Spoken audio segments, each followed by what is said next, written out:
तो आज इस वीडियो में देखने वाले हैं कक्षा 12वीं की भौतिक विज्ञान का जो अध्याय 5 है।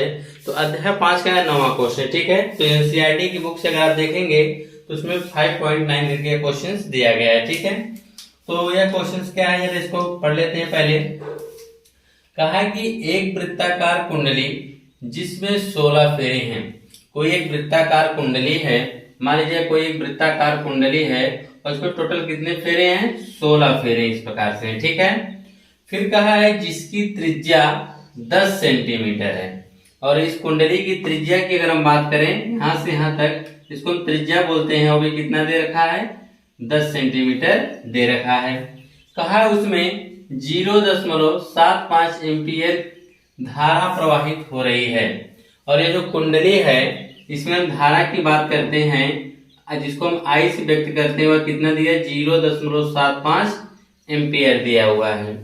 ये कोई कुंडली वृत्ताकार है जिसमें 16 फेरे हैं और जिसकी त्रिज्या आपको पता है 10 सेंटीमीटर है, और इसमें जो कुंडली में प्रवाहित धारा कितना है, 0.75 एम्पियर है। क्या इस प्रकार रखी है कि इसका तल, इस प्रकार रखी है कि इसका जो तल है 5.0×10⁻² टेस्ला परिमाण वाले बाह्य क्षेत्र के क्या है, लंबवत है। कुंडली चुंबकीय क्षेत्र के लंबवत और अपने तल में स्थिर एक अक्ष के चारों तरफ घूमने के लिए क्या है, स्वतंत्र है। यानी कहने का मतलब क्या है, इस कुंडली को चुंबकीय क्षेत्र के क्या कहा गया है, चुंबकीय क्षेत्र के लंबवत रखा गया है, और यह कुंडली उसमें घूमने के लिए क्या है, स्वतंत्र है, ठीक है। फिर कहा है कि यदि कुंडली को जरा सा घुमाकर छोड़ देते हैं, यानी कुंडली देखिए चुंबकीय क्षेत्र है और इसके आप लंबवत रखे हैं, ठीक है। यह आपकी चुंबकीय क्षेत्र दिशा मान लीजिए है, और उसके लंबवत आपने क्या रखा है, कुंडली, और यह कुंडली जो अपने तल में स्वतंत्र है घूमने के लिए। अब कहा गया है कि यदि कुंडली को जरा सा घुमा के छोड़ देते हैं, जब इसको जरा सा घुमा के छोड़ देते हैं तो यह अपनी अस्थायी संतुलन के इधर उधर 2.0 प्रति सेकंड की आवृत्ति से दोलन करने लगती है। जब इसको आप छोड़ देते हैं तो क्या करती है, इसकी जो अपनी स्थायी जो इसकी अवस्था थी उसके इधर उधर वह क्या करने लगती है, 2.0 प्रति सेकंड की आवृत्ति से क्या करने लगती है, दोलन करने लगती है। तो पूछा है कुंडली का अपने घूर्णन अक्ष के परितः जड़त्व आघूर्ण क्या है। तो पूछा क्या गया है, कुंडली का अपने घूर्णन अक्ष के परितः जड़त्व आघूर्ण आपसे पूछ दिया गया है, ठीक है। तो जड़त्व आघूर्ण निकालने के देखिए आप क्या करेंगे, पहले क्वेश्चंस में जो चीजें दिया गया है पहले उसको आप लिख लीजिए, ठीक है। क्वेश्चंस बड़े हैं देखने में, उससे डरिए ना। सबसे पहले जो चीजें आपको पता है पहले उसको लिखना शुरू करिए एक तरफ से, ठीक है। तो हमको पता है कि एक वृत्ताकार कुंडली जिसमें 16 फेरे हैं, तो लिखेंगे यहां से देखिए इसका हल होगा, लिखेंगे फेरों की संख्या, फेरों की संख्या जिसको व्यक्त करेंगे कैपिटल एन से। कितना फेरे हैं, 16 फेरे हैं। कहा जिसकी त्रिज्या, यानी जो यह फेरे कुंडली वृत्ताकार है ना, तो त्रिज्या की बात किया है, तो हम लिख देंगे त्रिज्या, जिसको हम व्यक्त करते हैं स्मॉल आर से। कितना दे रखा है, 10 सेंटीमीटर। और आपको पता है कि हमारा जो भी मात्रक होना चाहिए एमकेएस पद्धति में होना चाहिए, तो एमकेएस पद्धति में यह जो सेंटीमीटर तो सीजीएस पद्धति का मात्रक है, इसलिए इसमें सेंटीमीटर को मीटर में बदलने के लिए क्या करेंगे, इसी में हम 10⁻² से गुणा कर देंगे, तो किसमें बदल जाएगा, मीटर में बदल जाएगा। किसमें बदल जाएगा, मीटर में। और कहा उसमें 0.75 एम्पियर की धारा प्रवाहित होती है, यानी आपको धारा का मान दिया है, धारा I बराबर 0.75 एम्पियर, ठीक है, कि धारा क्या होती है, प्रवाहित होती है। फिर इस प्रकार रखिए कि इसका तल 5.0×10⁻² टेस्ला है, यानी यहां पर आपको दे रखा है चुंबकीय क्षेत्र, ठीक है। तो चुंबकीय क्षेत्र को जिसको हम व्यक्त करते हैं B से, तो चुंबकीय क्षेत्र B बराबर दिया है 5.0, तो यह हटा सकते हैं, देख सकते हैं 5×10⁻² टेस्ला है, ठीक है। इसके बाद चुंबकीय क्षेत्र के लंबवत रखिए। कुंडली को कहा गया है क्षेत्र के लंबवत और अपने तल में घूमने के लिए क्या है, स्थिर घूमने के लिए अपने तल में स्थित अक्ष के चारों तरफ घूमने के लिए स्वतंत्र है। यदि कुंडली को जरा सा घुमा के छोड़ दिया जाए तो अपनी संतुलन अवस्था के इधर उधर। देखिए एक मान यहाँ पे दिया है, यह दिया 2.0 प्रति सेकंड की आवृत्ति, यानी यहाँ पे आपको आवृत्ति दे रखा है। लिखेंगे आवृत्ति, जिसको व्यक्त करते हैं न्यू से, हालांकि v के आकार का होता है जिसको न्यू से व्यक्त किया जाता है, ठीक है। और इसका जो आवृत्ति दे रखा है 2 प्रति सेकंड है, 2.0 प्रति सेकंड है। तो पूछा है कि कुंडली को अपने अक्ष के परिता क्या पूछा गया है, जड़त्व आघूर्ण पूछा गया है। तो लिखेंगे यहाँ पर जड़त्व आघूर्ण, जड़त्व आघूर्ण आपको आई बताना है क्या होगा। इतनी चीजें क्वेश्चन में दिया गया है और आपसे आई का मान पूछा जा रहा है, ठीक है।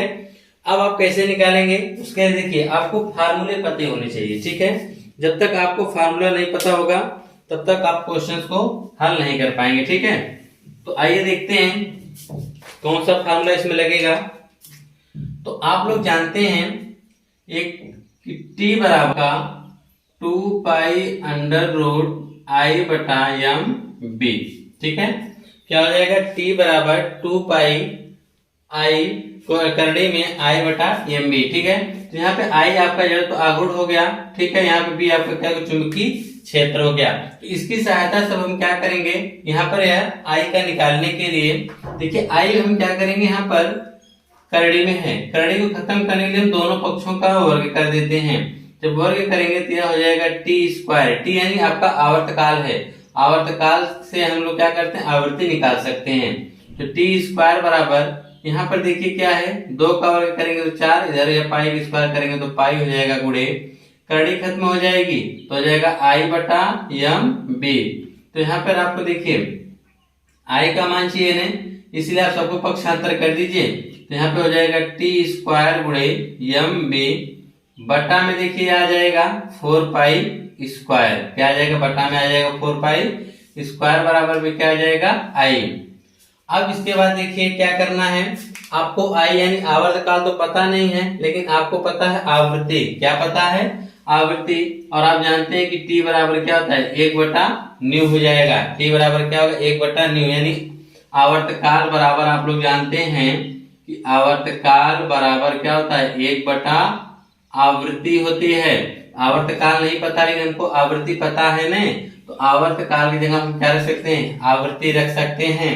तो यहाँ पे टी की जगह क्या हो जाएगा 1 बटा न्यू होगा, तो इसका स्क्वायर इसका भी स्क्वायर हो जाएगा, गुणे में क्या है एम बी बटा पूरे में क्या है 4 पाई स्क्वायर बराबर आई। तो यह कहाँ आ जाएगा नीचे आ जाएगा, कहाँ आ जाएगा नीचे आ जाएगा। तो आप डायरेक्ट लिख सकते हैं आई बराबर हो जाएगा एम बी बटा न्यू स्क्वायर गुणे 4 पाई स्क्वायर, क्या हो जाएगा न्यू स्क्वायर गुणे 4 पाई आर स्क्वायर हो जाएगा, ठीक है।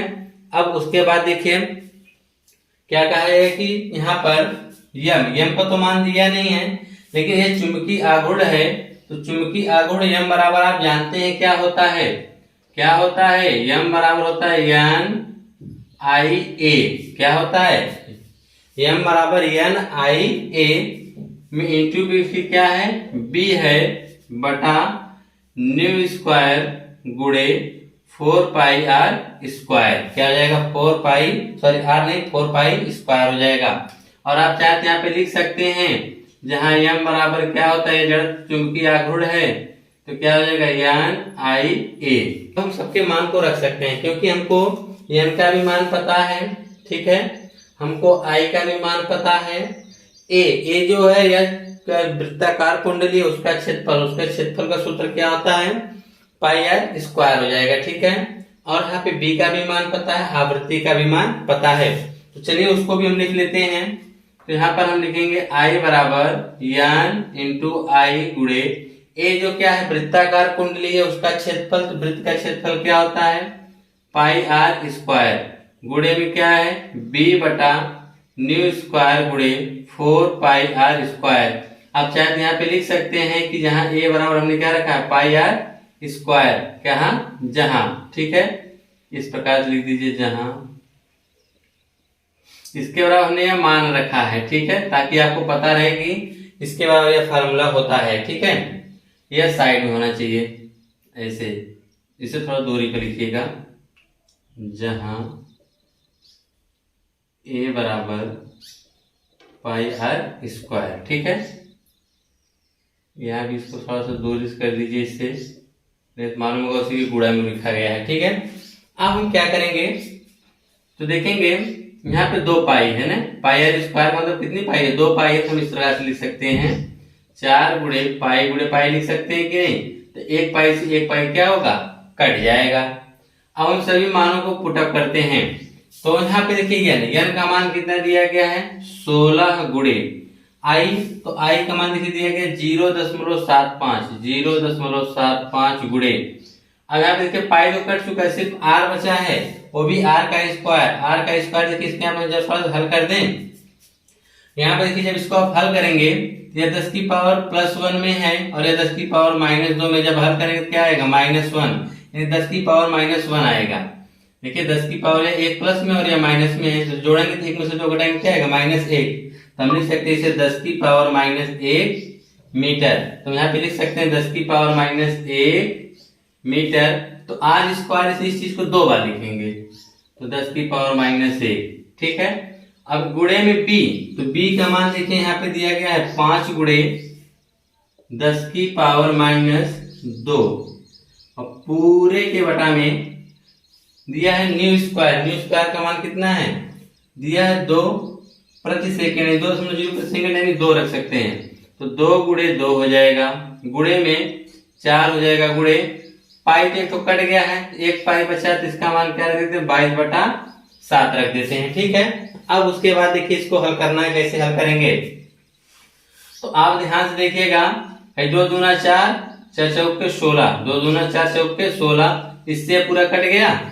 ठीक है, तो आई बराबर देखिए आपको क्या मिलकर आया, यहाँ पर ये 75 है, सॉरी 0.75 है, अगर 0.75 है इसका दशमलव खत्म करना हो तो आप क्या करेंगे, 2 अंक 10 दशमलव है ना, इसको मिटाएंगे और 10 की पावर -2 कर देंगे। ठीक है, दशमलव जितने अंक अंदर रहेगा उसको अगर आप दशमलव हटाना चाहें तो उसके पावर -2 करके, 2 अंक अंदर रहेगा तो -2, 3 अंक अंदर रहेगा तो -3 करके खत्म कर देते हैं। ठीक है, तो यहाँ हो जाएगा 75 गुणे 10 की पावर -2। ठीक है, 10 की पावर -1, 10 की पावर -1 कितना हो गया, 10 की पावर -2 है, गुणे में 5 पहले से है, गुणे में हो जाएगा 10 की पावर -2। ठीक है, पूरे के बटा में देखिएगा क्या बचा है 22, और बटा के साथ कहाँ चला जाएगा, ऊपर लाके इसको हम यहाँ पे लिख देते हैं। तो आई बराबर देखिए क्या क्या बचा है, 75 में 5 का गुणा कर देते हैं, 75 में 5 का गुणा करेंगे 5 25 5 ऐसे 2 का, और 5 से 35 2 37 हो जाएगा। ठीक है, और गुणे में 7 देखिए आपका बचा है, हमने 35 में 5 का गुणा किया 375, गुणे में 7 बचा है। अब बची हुई घात को 10 की पावर -2, 10 की पावर -2, 10 की पावर -2, टोटल कितनी हो गई 6, और बटा में सिर्फ क्या बच गया है 22, क्या बच गया है 22। तो 22 की हमको भाग लगानी पड़ जाएगी, किसमें 375 में, तो देखिए 22 से कम 22 एक बार भाग जाएगी, यहाँ पर आ गया 5, 1 हो गया 15, यहाँ 5 उतार लिए 55, तो 7 दूनी 14 यानी 7 बार लेके जाना पड़ेगा, तो 7 दूनी 14 4 से लेकर 7 दूनी 14 15, यहाँ पे 1 आ गया, दशमलव लगाएंगे, 0 बढ़ाएंगे भाग नहीं जाएगी, फिर 0 बढ़ाएंगे, फिर यहाँ पर तो लगभग 4 बार जाएगी, कितनी बार जाएगी 4 बार। तो यहाँ पे आप लिख सकते हैं आई बराबर 17.4 गुणे 7, गुणे में क्या होगा 10 की पावर -6। ठीक है, ये दिख रहा है कि नहीं आप लोगों को, तो यहाँ पे आएगा 17.04 गुणे 10 की पावर -6, सॉरी अभी 7 गुणे छूट गया जी, यहाँ पे 7 भी बचा है, 7 गुणे 10 की पावर -6।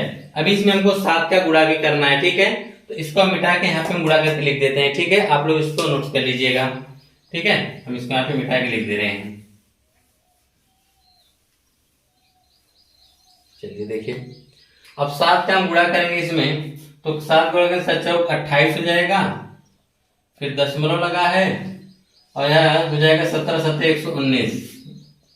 ठीक है, और गुणे 10 की पावर -6 किसके बराबर निकाल रहे हैं, आई बराबर निकाला जा रहा है। ठीक है, अब देखिए दशमलव को हम दोनों किधर करेंगे, यहाँ पे 2 घात इधर बढ़ जाएगी, तो आई बराबर आपका आएगा 1.1928 गुणे 10 की पावर 2। दशमलव अगर इस तरफ आता है बाएं तरफ तो घात प्लस में होती है, दशमलव दाएं तरफ जाता है तो घात माइनस में है।